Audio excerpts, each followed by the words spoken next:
It's a full kingdom here. 7 years is a full kingdom, a full octave. It's a full dimension.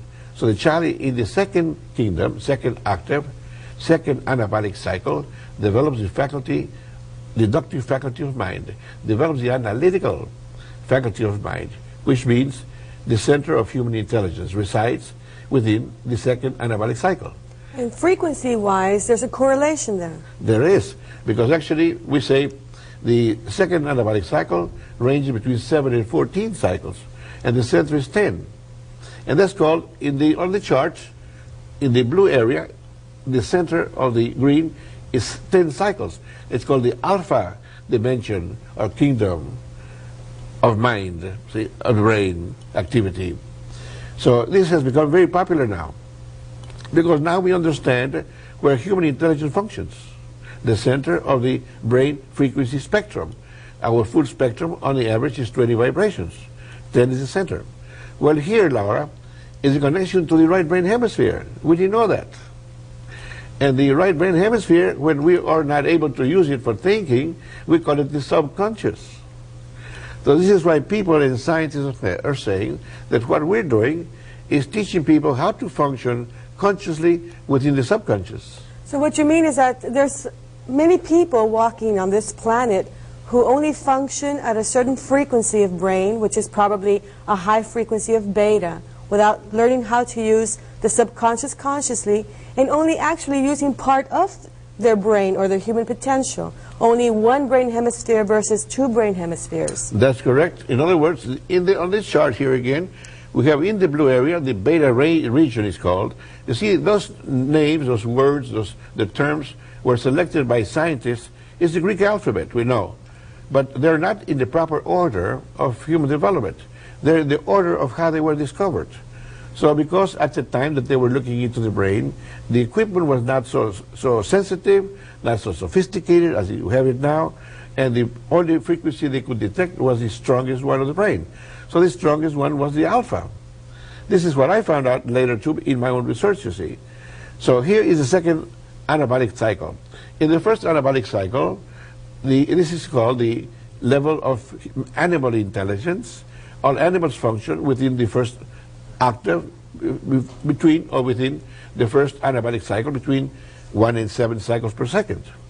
So the center of biological or animal intelligence is 5 vibrations, but the center of human intelligence is 10 vibrations. And at the 10 vibration point is the connection to the right brain hemisphere. Now we keep on developing, and humans, I have found, in the research that I've done here, that on the average, about 9 out of 10 human beings bypass the connection to the right brain hemisphere.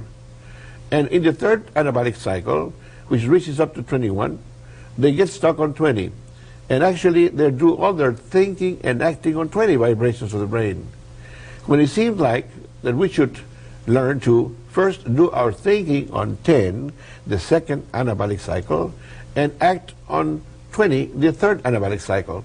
Now these people, 90% of humanity, are thinking and acting on the wrong dimension. They're thinking of the dimension that should be only acting. The thinking dimension is where human intelligence resides, the center of human intelligence in the alpha. So we should all learn to do our thinking at alpha, the center part of the brain frequency spectrum, and do our acting on the 20, at the top limit of the range. In turn, using more of our human potential and human faculties. It seems that the alpha region that you speak of is not only the area where we can then trigger right brain hemisphere function or use more of our brain and mind, but it's also the most synchronized, I believe I've heard you say, and the most strongest or the strongest of all the frequencies. That's why it was detected first. Okay, in research, when I said that the brain prefers to function more in 5, 10, and 20, my curiosity was, which of the three is the best? Can we say that? And how can we go about saying that it is? So I figured, well, let's say, being orderly or synchronized. Is one more synchronized than another? They would say that one that's more synchronized is better. Is one more stronger than the other? Then the strongest one would say would be better. So I went for that, looking for synchronicity of the brain frequency output in 5, 10, and 20, and the strength of the output of the brain. I found that the weakest one of the three The least organized or the most desynchronized was the 20 vibration, where most humanity functions where in. 90% of people think and act on. And the strongest of the three was the 10 vibrations of the brain, the strongest and the most synchronized, the most stable of the three. So then we should be thinking where it's the strongest and act where it's the weakest. How does a person get to think? How difficult or how easy is it for a person to learn to trigger right brain function, to be able to go into that second octave that you talk about as far as human development and use the alpha frequencies to do their thinking in? How easy is it for a normal human being to do that, and what are the benefits? Well, first of all, we found that 10% of humanity know how to use it naturally. They don't need to be taught. We don't know how they came about it. To begin with, they're using that dimension to think with. They think on 10 and act on 20, which is the ideal. But then we started to label these people. The centered thinker, or the people who does their thinking at the center of the brain frequency spectrum, the normal average spectrum is 20. And the center, of course, is 10. So those who do their thinking on 10, we call them centered thinkers. Of course, the ones that do their thinking on the extreme end of the band, we call them not off-centered, but eccentrics, off-centered, which same thing. See? So eccentrics, there are 90% of people are eccentrics in their way of thinking, and only 10% are centered in their way of thinking. Now, our idea was, can we get the eccentrics to become centered? And this is where the research came in, trying to figure out, can this be done? Can we use yoga, for instance, to get them to slow down the brain waves like yogis do? And I found out the yogis went to 5 cycles. That didn't help us any. We want to stop on 10, because 10 is the center of human intelligence. A person going to 5 is like a person being 5 years of age. His mind functions only inductively. They don't have the analytical capacity or faculties there. So looked into the Zen type meditation. Again, we couldn't use it because they went to 5 again. Everybody wanted to go to the deepest levels. And so did transcendental meditation and hypnosis, all went to 5. I couldn't use their systems. It was too deep. There was no analyzing being done at that time. There was no freedom of mind, perhaps? That's correct. The individuals just enter that dimension. They call it passive meditation, and they wait to see if something comes to them. They cannot activate their minds to analyze or look into anything, try to find answers to problems, for instance, because that's mental activity. If they activate their mind, they get out of their level and come out to 20 again. So they couldn't do it. So we didn't want that. We didn't want to lose the faculty of deductive faculty of mind, the analytical processes. We wanted a system to stop on 10, not on 5. So we started to investigate and started working with individuals. I told Dr. Ryan that we had developed one individual that could do this. Dr. Ryan wouldn't believe it. He said, "You're fooling yourself, there's no such a thing. Maybe that person that you worked with had the ability already, and you thought you trained them." And he could be right. We did pretest. We didn't know about pretesting then. So then we trained from 1944, for instance, 1953. From 1953 to 1963, we trained 39 more. What dates were those? Huh? During what dates? Between 1953 and 1963. We trained 39 individually trained. We knew we could do it then, to get them to stop on 10. So the Dr. Ryan still wouldn't believe it, see. But then I started working with groups, 20 people in the group, 20 females, 20 males, 50-50. Between 1963 and 1966, I trained groups to see how long would it take. Oh, can I train a group instead of a person individually? We found out that we could do it. So then this is how we got started. You're talking about 1953, and you're talking about first being exposed to the idea of brain development or of mind use and mind faculties back in the 40s. It must have been very challenging for you getting into areas of mind development such as hypnosis and parapsychology, which seemed to be things that were so unknown at the time. And how did the public react to that? How did the people react to you getting involved with such Well, here in Laredo, areas? They thought I was working with the devil.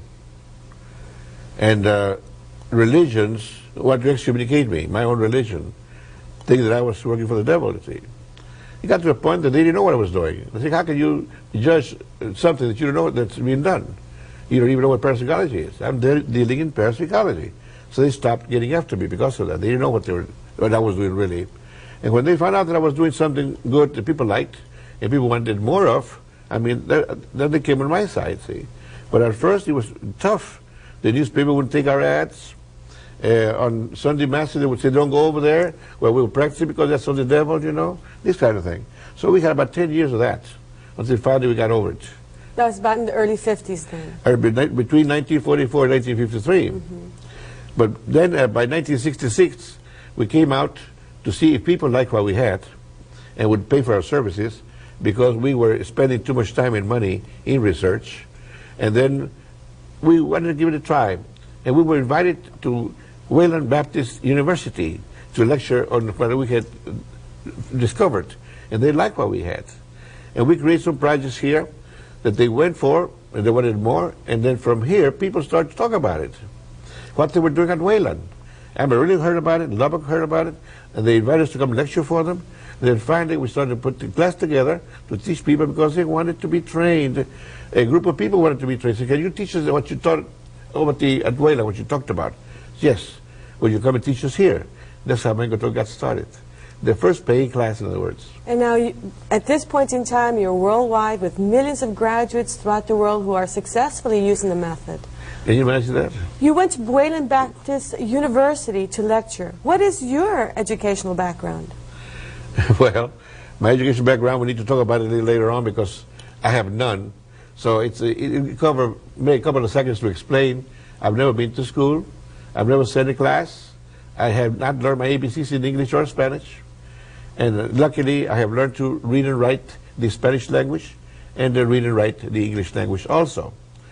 Only God knows how that happened, really, because I sometimes do not remember how it came about. It was so slow that before I knew it, I was reading Spanish and writing it, and English and writing it. This is how I became interested in the field of electronics when I became 14 years of age. And when I started to study a correspondence course in electronics. I could understand it then in the English language. But I've never gone to school. I have no formal education. They say that I have a doctorate. Well, the doctorate that I have is an honorary award in humanities because of the work I've done, but not because it's academic. It's not an academic degree. It's an honorary award. It seems like you've been to universities not for education, but to educate. That's interesting, the thought, you know, because I've gone to so many universities and colleges in the United States and around the world only to teach or to lecture, but never to learn. Isn't that interesting? That is interesting. A self-educated man, and we're all very proud of you. It's been great talking as far as this whole segment is concerned as to what is the Silva method, what is mind development, and get a little bit into the history of the Silva method and of mind development. It's been good to find out how is that we can utilize this particular aspect of our being, how we can develop our potential to a maximum perhaps to be able to live more successfully. It's always been known to me that the underlying goal of the Silva method is problem solving, to solve problems, not to create problems, but to solve problems. In this way, the Silva method and what we learn as far as using more of our mind, more of our abilities, more of our human potential can actually assist us in that drive. And this is something that we will continue to talk about in future programs. That is correct. We want to, how are we using mind, for instance, in health, in education, in religion, in many applications, yes. Mind is a common denominator. Educate the mind and you educate the humanity in general, really. We'll talk more about what the mind is, the definition for mind, get ideas as to what are we talking about actually when we say these words, what we mean as far as these things are concerned, and find out more about ourselves and be able to develop our abilities in a more keen way to be more productive, more successful, happier, healthier human beings. That's right. And God gave us the power to do so in the faculties also. Only we were not aware that we had those faculties. We would didn't know how to use our mind, really. So learn to use your mind, and you learn to be more successful in life, in every area, every application, yes. Great, thank you very much. Join us again in our next program and find out more about what you can do and help yourself to be the person you want to be. Realize those goals, solve those problems, use more of your human potential, use more of your brain, use more of your mind, and be the person that you want to be. Join us again. Thank you for joining us now.